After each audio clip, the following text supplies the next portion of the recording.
I'd like to end our discussion, Professor Marcuse, by putting to you one or two of the main criticisms that are commonly made of your work. I've really put the chief one to you already, and that was a long way back in the discussion when I said to you, given your awareness of so many things wrong with Marxism, why do you remain a Marxist? I won't put that to you again because you've already indicated what your reply is. Because I think it's correct. Yes, but there are others too. For example, it's commonly said of the new left movement that has developed to such a large degree out of your work that it is elitist, that you have these little groups of, for the most part, middle class and some would say self-admiring intellectuals, divorced from the working class, as you yourself acknowledged earlier, regarding themselves as the instruments of revolution. And that the whole thing has become trendy, has become fashionable, and above all has become dissociated with the real working class that it was all supposed originally to be about. Well, the term elitist I would reject entirely. I think it is another expression of the self-inflicted masochism among the new left. It isn't an elitism. What we have are simply groups, which I would like to call catalyst groups, which, because of the privilege of their education and training, indeed develop intelligence, theory, as remote from the material process of production. That cannot be remedied by any dictum. This can be remedied only in the process of change itself. Now, I have never maintained that these catalyst groups could ever replace the working class as subjects and agents of the revolution. They are educational groups, mainly political, but not only political education. Their main task is the development of consciousness, trying to counteract the management and control of consciousness by the established power structure, and so on.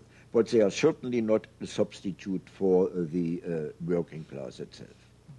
Now, the second point you brought up, the language.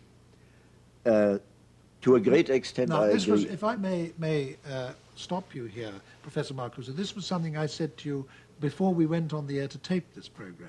So let me say it again so that the viewers will know. This was something that I was saying in criticism of you when we were talking earlier. What I said then, and I'll repeat it now, is that I think something that may sound like a trivial criticism, but is not trivial, is that so many of the writings of the Frankfurt School are in fact very, very difficult to read. Worse than that, they're turgid, sometimes unintelligible. I exempt, and I do it sincerely, yours from this. Your writings they're bad enough. But your writings, Adorno, for example. Earlier in this discussion, you described Adorno as a genius. Now, I find some Adorno literally unreadable. Now, that seems to me to constitute an enormous barrier between the ideas you were trying to disseminate and the public you were trying to disseminate them to. And this is a serious criticism. And if anything, it's made greater by the fact that other alternative philosophies are often expanded by writers who are very good writers. For example, in the analytic tradition, there is almost a tradition of wit and verve. I mean, Bertrand Russell won the Nobel Prize for Literature. So, incidentally, did Jean-Paul Sartre, probably the leading exponent of existentialism. So when one reads existentialism or analytic philosophy... You concealed Heidegger. Well, I deliberately didn't mention Heidegger because he doesn't fit my thesis. Exactly. But nevertheless, I think it is fair to say that the writings of the Frankfurt School as a whole are extraordinarily turgid. Now, why was that? Why is it? Well, to a great extent, to some extent, I agree with you. And I confess that there are many things in Adorno I don't understand. I want at least to say one word about his justification. It was that ordinary language, ordinary prose, even a little sophisticated one, has been so much permeated by the establishment, by the express so much the controls and the manipulation of the individual by the power structure, that already in the language you use, you have to indicate the rupture with conformity. Therefore, the attempt to convey this rupture already in the syntax, in the grammar, in the vocabulary, whatever it may be. Now, whether or not that is acceptable, I don't know.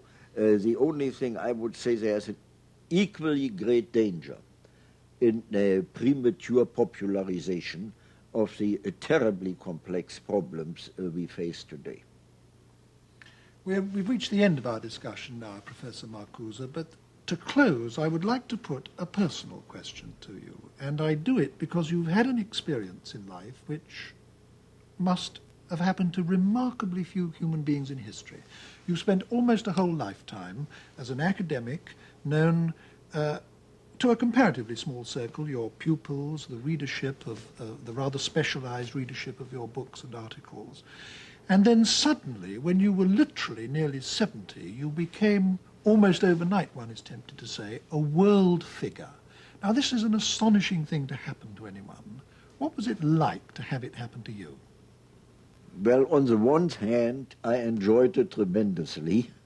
On the other hand, I found it somehow not deserved. And I may end, if this is the end, on a rather impertinent note. No, it isn't so impertinent. I always said, when I was asked, how is that possible, I said, I appear only as such a figure because the others are still more stupid than I am. But no one could ever have expected it, and I suppose you never expected it, did you? No, I certainly didn't. Well, thank you very much, Professor Marcuse.